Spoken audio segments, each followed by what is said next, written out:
Assalamu alaikum and hello to my non-Muslim viewers.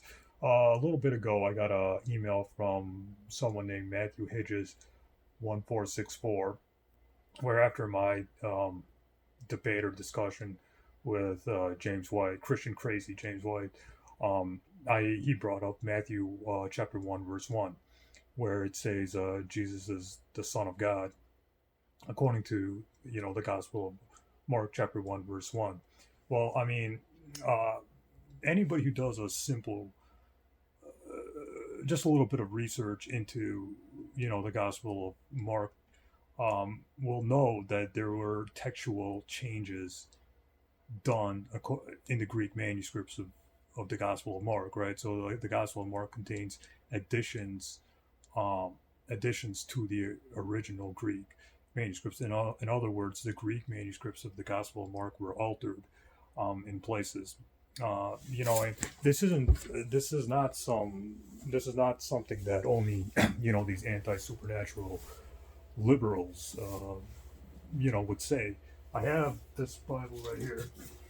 It's called the Archaeological Study Bible. You can see it right there.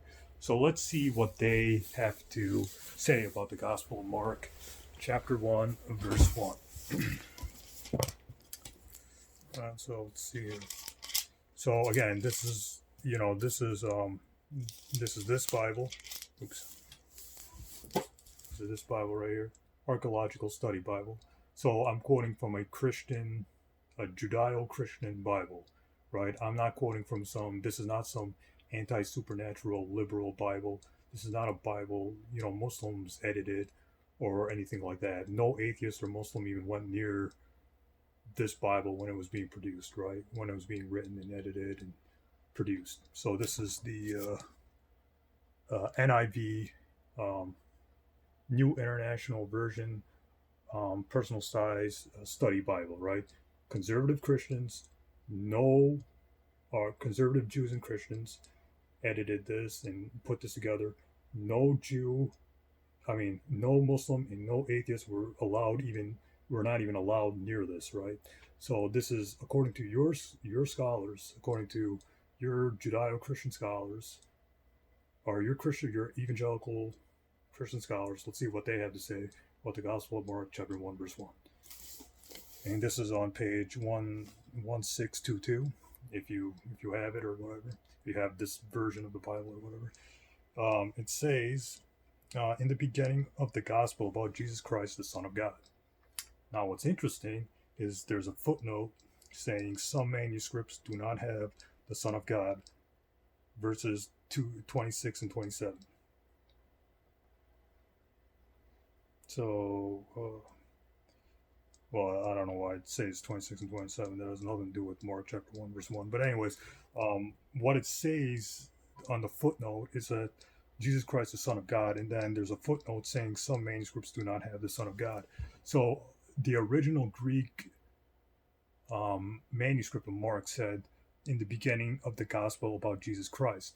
That term, the Son of God, was added later on in other later manuscripts. So that right there is a problem right there, because some manuscripts don't have the Son of God, right? And if you want to go further into this, you can read Dan Wallace or Bart Ehrman and Bruce Metzger's books on textual criticism of the New Testament. That's a whole other topic, which I won't get into in this video. But anyways, so you can do your own research on the textual problems with the New Testament and things like that. Even conservative scholars like Dan Wallace, etc., will admit that there are alterations in the New Testament and things like that. As for the second problem with the term Son of God is it's not unique to Christianity, right? It's been done before. It's been done in the Old Testament. It's been done in Jewish thinking. For example, it was standard Jewish understanding that every Messiah, anointed and king, was adopted by God at his anointing and thus became a son of God, including David himself. So, and if you read the letters of Paul, right? Paul says every Christian through joining Christ's Spirit became an adopted son of God. So there's nothing un-Jewish about, the term son of God. the term Son of God was used in a non-divine way. So even if you want to say that, well, Jesus is the Son of God, according to other places in the New Testament or whatever, or if you want to argue that phrase, the Son of Jesus Christ, the Son of God, is authentic according in the Gospel of Mark, chapter 1, verse 1, even for the sake of argument, even though there's no evidence that it was there in the original Greek manuscript of the New Testament, but let's say for the sake of argument it is, there's nothing un-Jewish about that. It's not unique. It's not unique to Jesus Christ. In 2 Samuel chapter 7 verse 14, Psalms chapter 2 verse Psalms chapter 2 verse 7, and Psalms chapter 89 verse 26 to 27, 1 Chronicles 17 verse 3, 1 Chronicles chapter 22 verse 10 through 11, 1 Chronicles 28 or chapter 28 verse 6. You can see the term Son of God is used to describe people like King David and things like that. Likewise, Israel, who is Jacob, and the Judeo-Christian books and stuff. Jacob was not only called the Son of God, but God's firstborn son. In Hosea chapter 11 verse 1, Exodus chapter 4 verse 22 to 23. So the term Son of God, there's nothing unique about it. There's just nothing, there's no divine connection, with that phrase, the Son of God. Its origins aren't in the New Testament. The origins are actually in the Old Testament. So that's further proof that the authors of the New Testament manipulated the Old Testament, right? Or they plagiarized off the Old Testament to flavor, to make their version of Jesus ancient or old. If you want to see like what the term Son of God meant in a Jewish understanding, there's a really good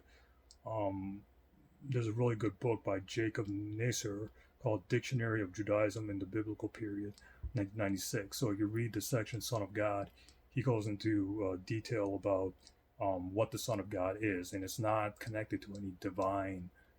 It's not connected in any divine way, right? It's just it was a Jewish saying to say God's anointed, or no, I'm sorry, to say to say that every Christian through joining through Christ's through God's Spirit, right? It wasn't it wasn't like a divine way of saying it. It was just a Jewish expression to show someone's special relationship with God. That doesn't mean they're equally God according to Old Testament theology and according to even New Testament theology. So, and if you read the letters of Paul, you can see this too. It's not, for example, if you read the Gospel of John, chapter 1, verse 12 to 13, Galatians chapter 3, verse 26 to 27, and Galatians chapter 4, verse 5 to 6, Romans chapter 8, verse 14 to 17, 1 John chapter 5, verse 1, you can see that the term Son of God was used by Paul and others to refer to people who weren't Jesus. And you can see the Son of God, and to see what the term Son of God meant according to the Synoptic Gospels. You can see there's this book called Social Science Commentary on the Synoptic Gospels, second edition, pages 408 to 409, where they talk about why the term Son of God was used, in those places in those New Testament verses I said. And it's a non-divine way.